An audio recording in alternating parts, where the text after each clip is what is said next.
Boa noite. E aí? E os ânimos, como é que estão? Essa parte da história agora de vocês é uma parte muito fácil, é uma parte de revoltas, dá pra gente ver como nós terminamos aqui na aula passada essa Inconfidência, no caso, a emancipação das 13 colônias, e vocês vão ver que aqui agora é algo que vai ter um grupo de inconfidentes que eles também vão querer essa separação, porque existem dois tipos de revoltas aqui no Brasil, que são chamados de nativistas e separatistas. Agora, nós já vimos algumas revoltas anteriormente, aí, como a Felipe dos Santos, em Boabas, tal. Isso aí são revoltas, então, chamadas de revoltas nativistas. Aqui nós vamos ver essas revoltas separatistas, que nós temos claramente duas, que é a Inconfidência Mineira e a Conjuração Baiana. Nesse exato momento dessas inconfidências, o que está acontecendo no Brasil? O que está acontecendo no Brasil é que o Brasil sustenta a coroa portuguesa, a metrópole, através do ouro. Ouro é minério. O minério, ele se esvai e acaba-se rapidamente, porque é extrativo. Quanto mais se extrai, mais nasce? Obviamente que não. Assim como a plantação, que a gente via que se tivesse rotatividade, teria condições, apesar de ser o sistema de plantejo, mas o minério é bem diferente nisso. Então, ele vai ser por pouco tempo. E é claro, a coroa portuguesa, com tudo que ela já havia feito, que nós vimos lá na época do ouro, vocês podem ver que tinha os intendentes de Minas, a intendência, você vai ver que tinha então as datas, que eram os lugares aonde se tinham as minas, aí cria-se então o quinto, aí o ouro era em barra para ser comercializado com selo real, e aí institui os 20%, né, que eu já falei, e o dia da derrama, aonde então ele coloca um valor muito grande, um valor mínimo de cobrança de imposto, né, da arroba, do que seria 100 arrobas, que seria 1.500 quilos. Quando não atingisse, então, ele ia cobrar aquilo que ficou faltando, que era o chamado dia da derrama. E aí, então, aqui não fala não a partir de como e quando, tanto a Conjuração, a Inconfidência Mineira, como a Baiana, e eu achei legal a maneira com que ele pôs, porque tem um monte de livros que às vezes até omite isso no início, porque acabam sendo distintas. Por quê? A Inconfidência Mineira, ela é bem elitizada, enquanto a Conjuração Baiana, você vai ver que ela tem uma adesão maior, então ela é mais popular do que a Inconfidência. Isso quer dizer que não tiveram pessoas, então, abastardas, ricas, que fizessem parte da Conjuração Baiana? Claro que não. Começa também dessa maneira, com esse intuito. Por quê? Porque eles acabam sofrendo. Só que na Conjuração Baiana, mais pessoas vão fazer parte, que aí são escravos, ex-escravos, soldados, artesãos, enquanto que a Inconfidência Mineira, ela acaba sendo mais elitizada. Como é que eles têm essas...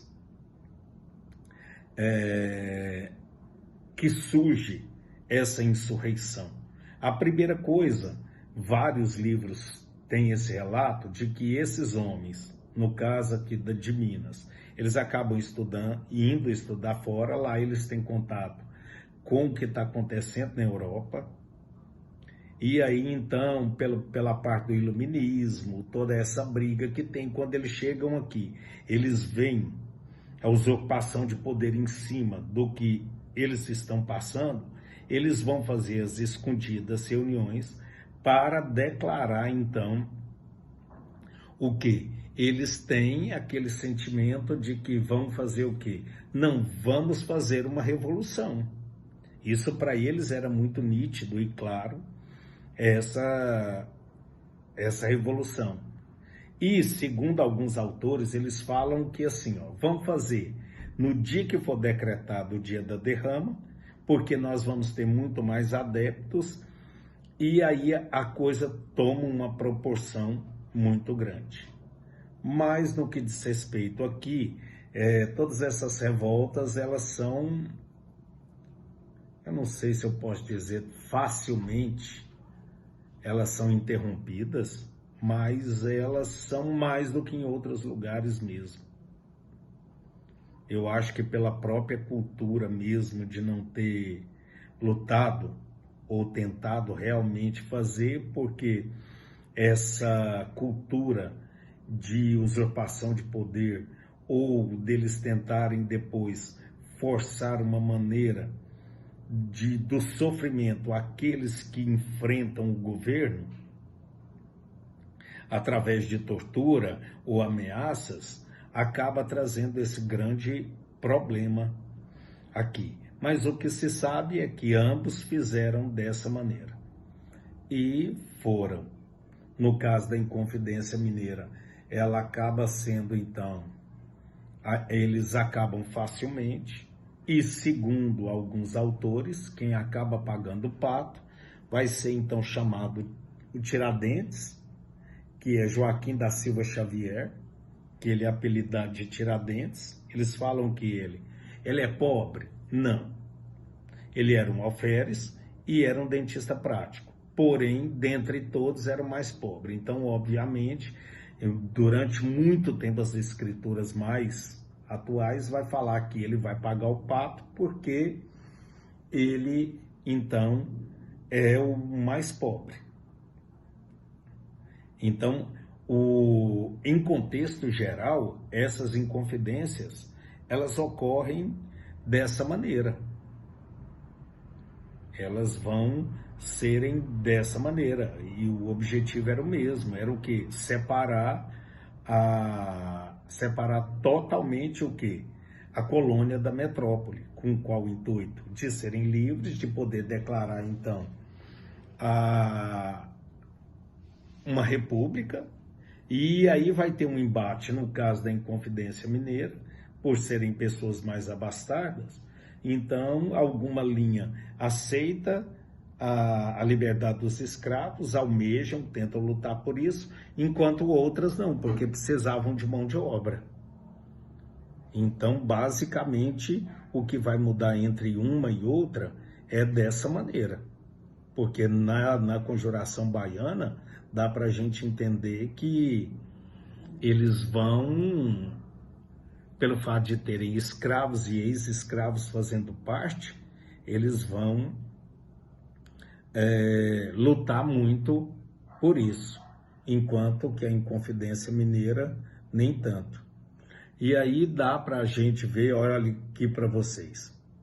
Em 1789, Minas Gerais acaba sendo um pauta dos episódios que foi marcante, que seria o processo de independência da América Portuguesa. E aí ele comenta tudo isso que eu falei, que o ouro era extraído, acabou sustentando, mas se esgotou, trouxe um problema. E aí veio a coroa, intensificou a cobrança de impostos, colocando 1.000 arrobas, que era 1.500 quilos. E aí, então, o dia da derrama. E aí, diante desse quadro, intelectuais e membros da classe dominante local, eles planejam uma ação, então, contra a coroa portuguesa. A fim de quê? De libertar Vila Rica de Ouro Preto do controle fiscal metropolitano.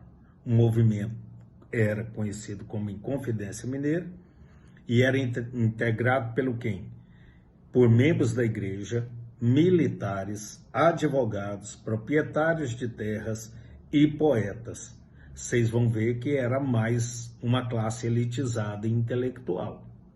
Então, os nomes que eles fazem referência a isso: Francisco de Paula Freire de Andrade, Cláudio Manuel da Costa, Tomás Antônio Gonzaga, Inácio José de Alvarenga Peixoto e Joaquim José da Silva Xavier. Eles queriam, então, libertar, né, a colônia de Portugal, implantar uma república, com o intuito de implementar o quê? A manufatura e até criarem universidade na Vila Rica. E em relação à escravidão, fica aquilo que eu falei. Poucos vão abraçar essa ideia porque era de homens abastados. E então, diferente das outras revoltas, a Inconfidência ela foi descoberta. Por quê? Porque ela foi delatada antes dessa revolta acontecer, em troca de quê? De um perdão fiscal. E aí, então, essas pessoas foram presas, elas foram para fora do país, e no dia 21 de abril de 1792, você vê que ela começa em 1789, Tiradentes ele vai ser executado, e os demais foram presos na Europa ou foram degradados para a África.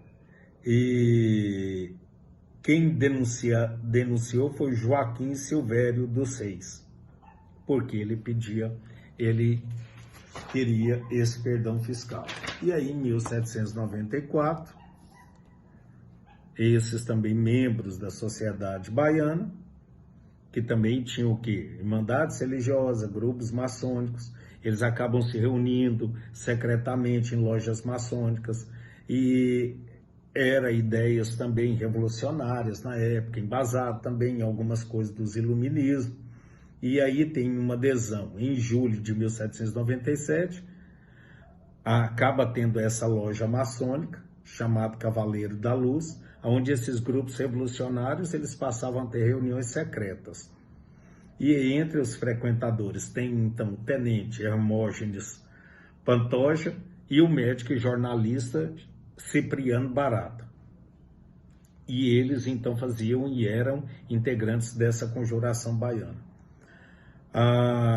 E aí eles começaram a distribuir panfletos com críticas ao governo, e conclamações à população civil a participar e proclamar, então, uma república baiense. Ela possuía um caráter mais popular, devido a todo esse pessoal, soldados, baixo salário, população mais pobre, acaba então fazendo parte. E aí essa conjuração ela foi desarticulada, reprimida pela coroa lusitana. Então, e quem vai sofrer mais é o povo com isso, porque essa conspiração cai mais por essa que é uma coisa bem comum até hoje no Brasil, né? Sobre esses 4 homens que era considerado do povo, todos eles mestiços, que era o soldado Lucas Dantas de Amorim Torres e Luiz Gonzaga das Virgens, e o alfaiate João de Deus do Nascimento e Manuel Faustino de Santos Lira. Eles são acusados de crime de conspiração, agitação e propaganda. Foram condenados à morte em 5 de novembro de 1799. Cruel, né? Vamos lá, até a live.